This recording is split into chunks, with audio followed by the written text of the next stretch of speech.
Disclaimer. The conviction in the Bible's authority, and the key tenets of Christianity, serve as the foundation for these views, opinions, and material, which are expressed from a globally recognized and accepted core Christian perspective. Any allusions to other faiths, spiritual traditions, or belief systems, are meant to politely address and, when required, correct viewpoints or teachings that are thought to be in conflict with, and incorrect with biblical truth, rather than to insult or disparage. The goal is to defend the authentic gospel of Jesus Christ, the correct teaching of the Holy Bible, its proper interpretation and application, and to provide clarity to matters of faith, not to offend religion, people, beliefs, or cultures. All viewers are urged to approach this content with an open, impartial mind and way of thinking, with discernment and humility, and to seek the truth, while showing love and respect for others. It is highly recommended that everyone read their own Bible, study it, and search for the truth on their own,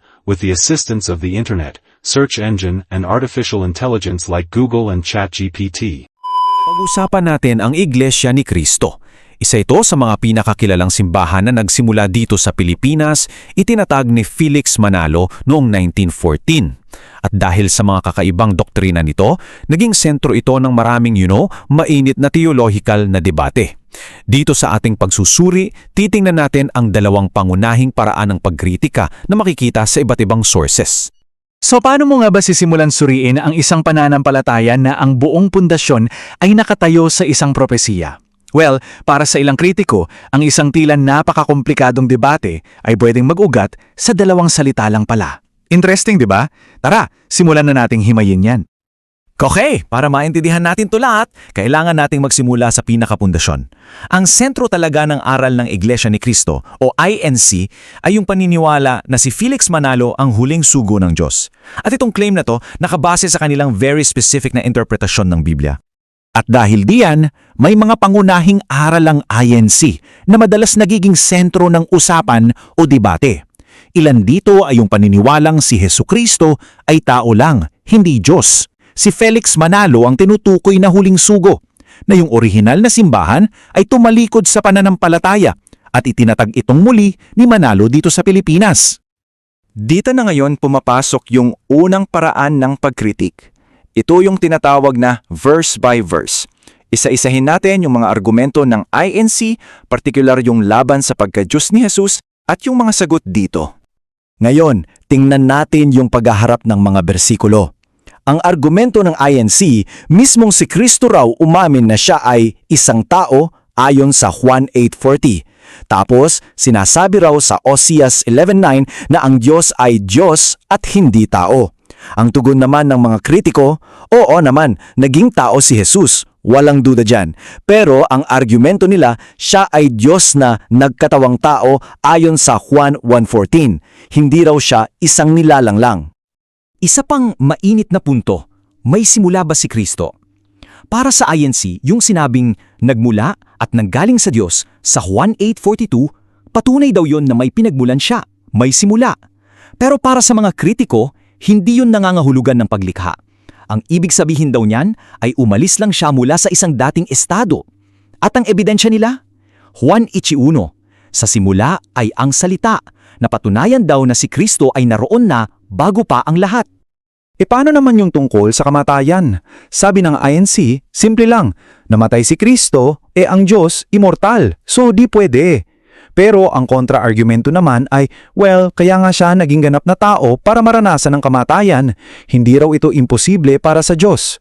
At binabanggit pa nila yung sinabi ni Jesus sa Juan 2:19 na kaya niyang buhayang muli ang sarili niya.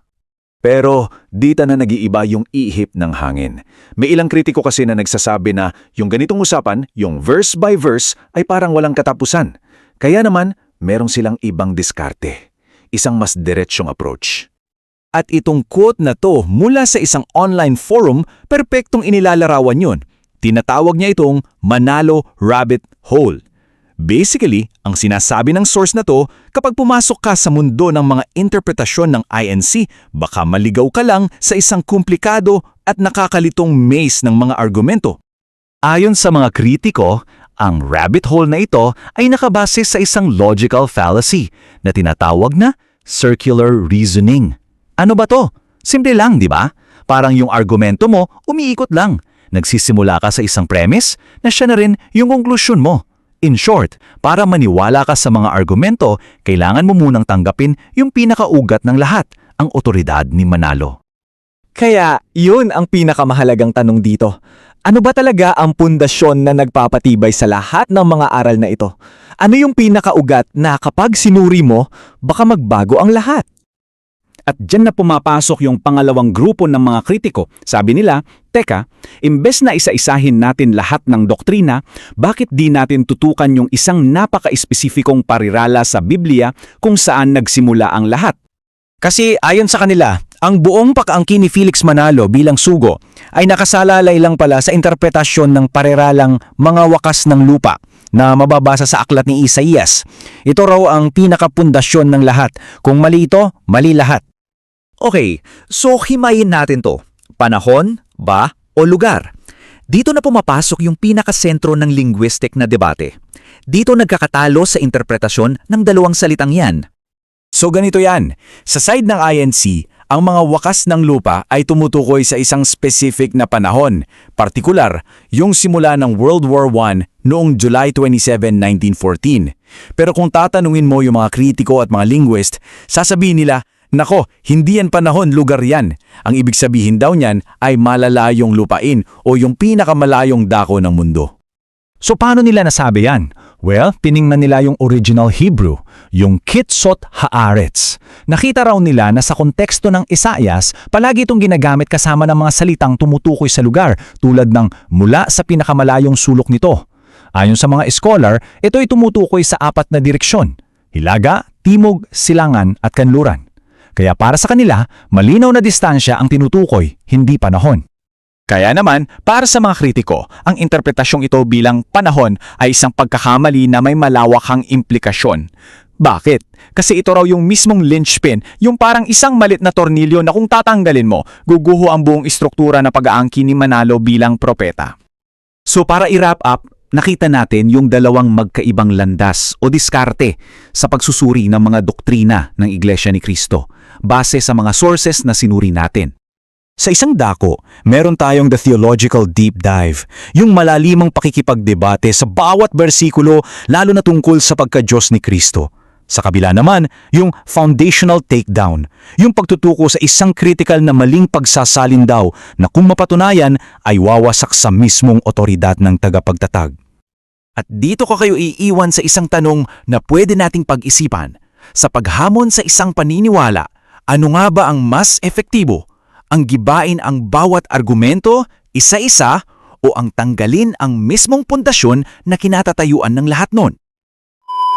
Kung nakatulong sa iyo ang video na ito para makita mo ang katotohanan tungkol sa mga maling doktrina ng INC, huwag kang aalis nang hindi mo man lang sinishare ang video na ito sa iba upang mas marami pang tao ang maliwanagan ang kanilang pag-iisip at makalaya mula sa mga baluktot na aral na lumalabag sa tunay na mensahe ng Biblia.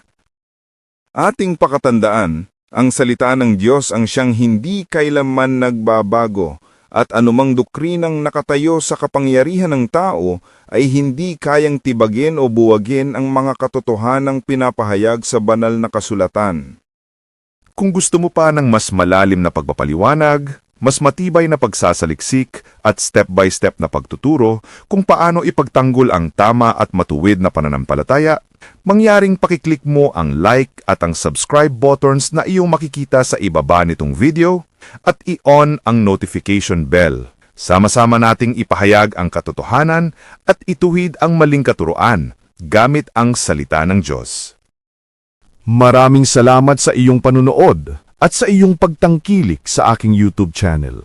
Magpatuloy ka sa pagsasaliksik sa katotohanan at naway gabayan ka ng Diyos habang buong tapang at malaya mong sinusuri, pinag-aaralan at ipinapahayag ang kanyang salita.